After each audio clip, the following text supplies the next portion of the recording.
The headphones are too tight against your skull, and the van smells like cold coffee and solder, and somewhere above the static, a man 3 floors up is laughing at something you can't yet understand. You're not watching this.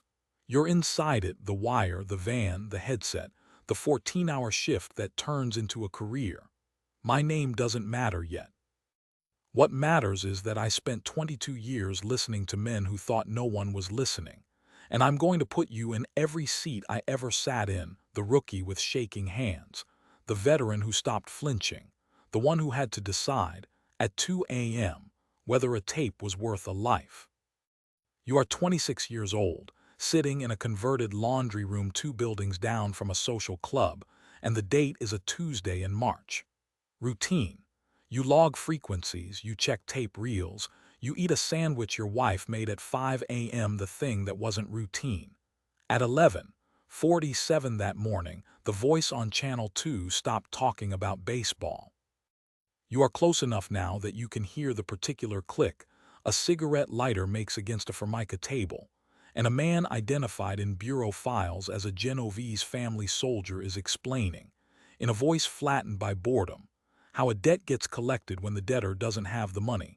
Not a number, not a statistic, just the sound of a chair scraping back twice, and the particular silence that follows a threat that doesn't need repeating. A supervising agent, a man who'd been on organized crime details since the Appalachian fallout in the late 50s, sits beside you and doesn't write anything down. He already knows what this is. The official record later would describe this recording as evidence of an ongoing pattern of extortionate credit transactions. What the agents in that basement reported in their own debriefs was quieter than that, a feeling that the men on the tape weren't performing crime. They were doing paperwork, the way anyone does paperwork, and that was worse. The case would eventually be folded into a broader loan sharking indictment, resolved through what the docket calls negotiated plea agreements consistent with sentencing guidelines then in effect. The record does not mention the sandwich. It does not mention that you kept the tape reels box for 11 years because you couldn't throw it away. But the official version isn't wrong exactly. It's just missing the one detail that never made it into any filing. The chair scrape sound shows up, unprompted, in 9 other recordings across 3 separate investigations over the following decade. Nobody could ever explain why the same gesture traveled between men who never met. You are not raiding anything. You are sitting. You are always sitting in a step van with a fake utility company logo, in an apartment rented under a name that isn't yours, in a car with a parking permit for a garage that doesn't exist. Routine. The hum of a reel-to-reel, then later the hum of a hard drive, logging hour after hour of men talking about their knees, their marriages, a horse running at aqueduct. The thing that wasn't routine. Somewhere around year 4, you stop hearing them as suspects and start hearing them as neighbors. You learn the rhythm of a social club before you ever learn a name, the mid-morning arrivals, the afternoon lull, the specific quality of laughter that means a boss has walked in. A retired agent who worked Ravenite Social Club surveillance in the 1980s once described the job not as detective work but as anthropology. You were the only person on earth who knew that a particular captain hated his son-in-law, that another man cried during a specific opera recording, that the underboss of one family kept complaining on tape about his blood pressure medication. None of it was ever used in court. All of it was in the files. The official record calls this Title III electronic surveillance conducted pursuant to court authorization. What agents actually reported, in the private oral histories collected decades later, was closer to grief, for the ordinariness of what they'd overheard, for how human it all sounded on tape. The resolution on paper is simple: authorized wiretaps, properly minimized, properly logged, chain of custody intact from reel to courtroom. What the record leaves out is the years. And yet the paperwork is accurate. Every warrant renewed, every minimization rule followed. What it cannot close is the specific fact that four separate agents across four separate task forces, working decades apart and never meeting each other, all independently describe the same sensation. That somewhere around the 2-year mark, they started dreaming in the voices of men they'd never seen in daylight. If you've made it this far, you already know this isn't really a story about wiretaps. It's a story about what it costs to listen to people for a living. Stay with me, it gets closer than you think. You are sitting in a room 3 floors above the club now, not 2 buildings away. The surveillance has moved that close, and the date is a winter afternoon in 1989. Routine. The same 4 voices, the same card games, the same complaints about a captain who talks too much. The thing that wasn't routine. John Gotti, the head of the Gambino family, is in the room below you, and for once he isn't performing for the cameras outside. You are close enough that you can hear ice settling in a glass. And Gotti, a man whose public image was built on tailored suits and a smile for photographers, is speaking in a register no camera ever caught, flat and businesslike, discussing the discipline of men beneath him, the way a plant manager discusses a production line. Sammy Gravano, then underboss, is in the room, and years later his own testimony would describe this period not in terms of danger but of exhaustion, the sense that the family he'd helped run was smaller and more fragile than its reputation suggested. Not a headline, a tired man in a room complaining about overhead. The official record, once the tapes surfaced in the Gotti prosecutions of the early 1990s, describes this material as central to establishing a continuing criminal enterprise under RICO. What people in the surveillance room reported afterward was something closer to disbelief. That the man on television, laughing off subpoenas on courthouse steps, sounded, on tape, like someone doing inventory. The case resolved, officially, in a 1992 conviction on charges including murder and racketeering, with sentencing documents describing Gotti's role in institutional language, organizer and leader of a criminal enterprise. The record does not describe the specific sound of his voice when the tape ran long, and he thought the meeting was over. But the conviction stands, and no appellate court has ever disturbed the wiretap evidence. What the record still cannot close is one detail Gravano raised only once, almost offhand. In later testimony, that in private away from the club Gotti sometimes spoke about retirement. Not exit, not escape, retirement. Nobody in that basement room or in any courtroom since has ever been able to say what he meant. You are the one who has to decide now, and the date is a specific autumn evening, and you are parked across from a diner on a 2-lane road outside the city. Routine. A confidential source, a man deep enough inside a Bonanno family crew to be useful and scared enough to be reliable, meeting you for the 11th time. The thing that wasn't routine. He tells you calmly, over coffee he doesn't drink, that a fellow crew member, a man he trusted, a man who vouched for him, is not who he says he is. You are close enough to see his hands shake around the coffee cup, and he says the name of an undercover agent embedded inside the crew, a man the Bureau would later confirm operated for 6 years under deep cover among Bonanno associates, closer than any informant program had gone before. Your source doesn't know he's describing a federal agent. He thinks he's describing a rival. You do the arithmetic in under 4 seconds. Tell him the truth and the operation collapses tonight. Say nothing and a man you've come to see as an informant, maybe even, against every rule, a person you respect might act on bad information. You said nothing, that's the flat truth of it.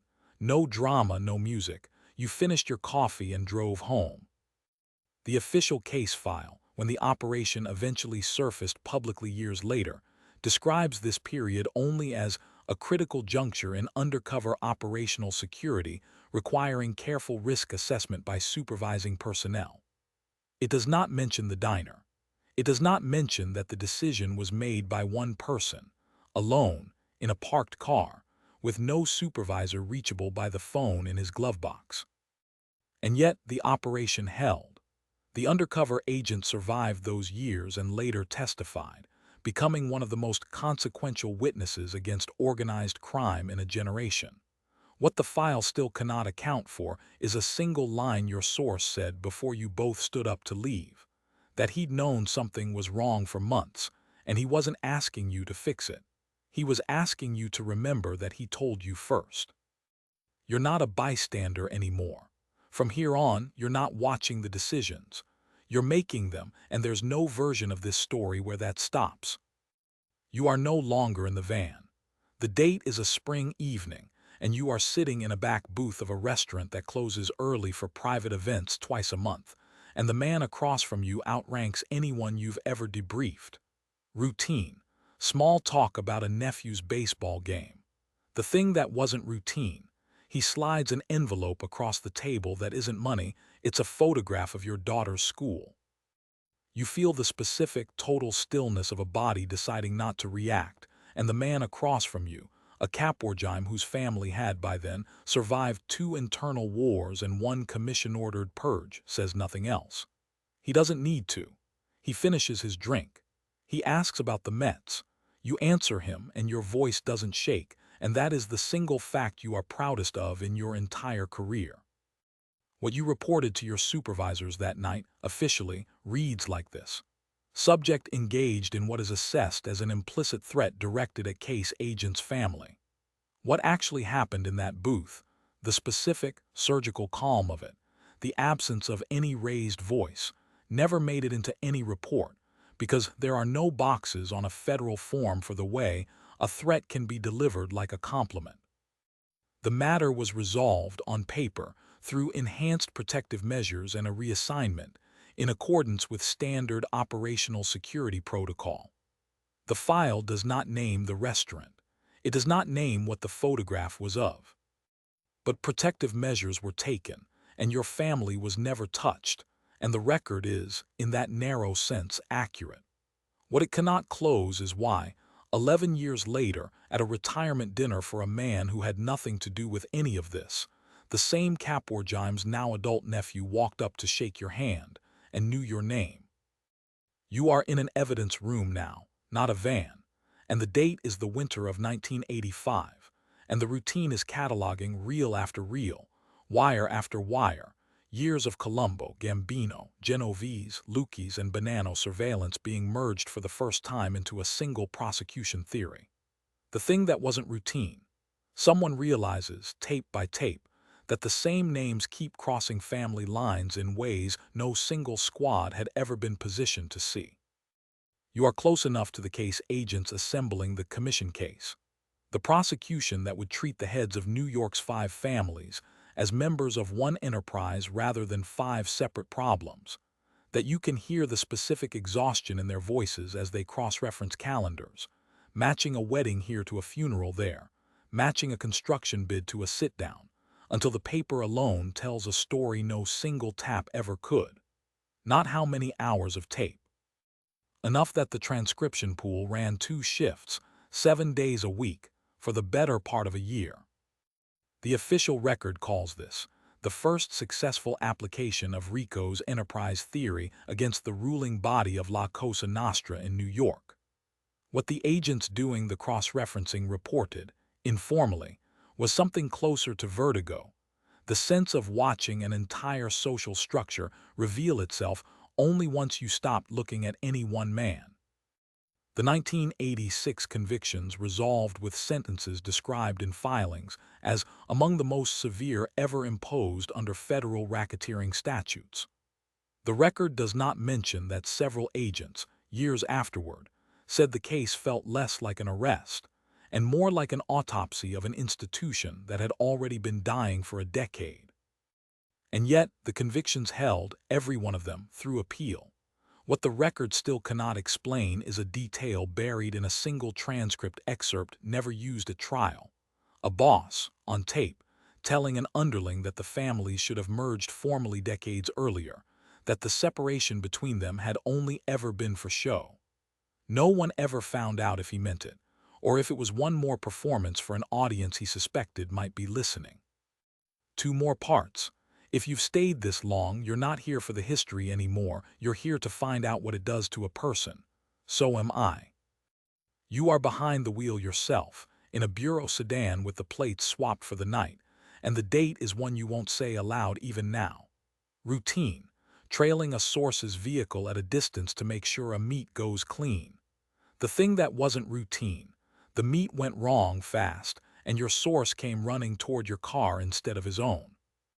You are close enough to see his face in the rearview mirror before you see him in the windshield, and there is no institutional language for what your hands did next. They moved the car before your mind finished deciding to. A door slammed. A voice you'd only ever heard through a wire was suddenly 3 feet from you, real, raw, panicked in a register no recording had ever captured. You drove.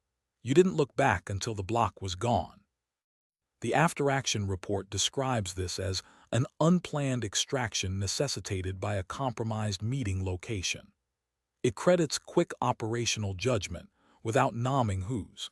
It does not mention that you kept driving for 11 minutes after you were already safe because your hands wouldn't stop. The incident was resolved with a commendation, filed and forgotten, the kind of paper that exists so no one has to talk about the thing it describes. The record does not say what the source said to you in the car, low and fast, before you dropped him 3 blocks from anywhere. But the commendation is accurate. The extraction did work. What it cannot close is the one sentence the source repeated twice in that car, unprompted, that you never wrote down and never will, that he'd known this day was coming for a year, and he'd been more afraid of you finding out he was scared than of what was waiting for him at that meet. You are retired now, or close to it, and the date is one of the last shifts you'll ever work, and the routine is closing a file that's been open longer than some of your colleagues have been alive. The thing that wasn't routine, the tape you're logging is your own voice, 22 years younger, testing equipment in a basement on Mulberry Street. You are close enough to your own past self that the room goes quiet around you, and you hear a version of yourself joking with a partner who died of a heart attack a decade later, complaining about coffee, unaware of every single thing that's about to happen to both of you. Not a statistic. A voice you don't recognize as belonging to a person who hadn't yet learned what silence in a courtroom sounds like, or what it costs to keep a secret for a client who might be lying to you, or what it means to sit across from a man holding a photograph of your child and finish your drink anyway.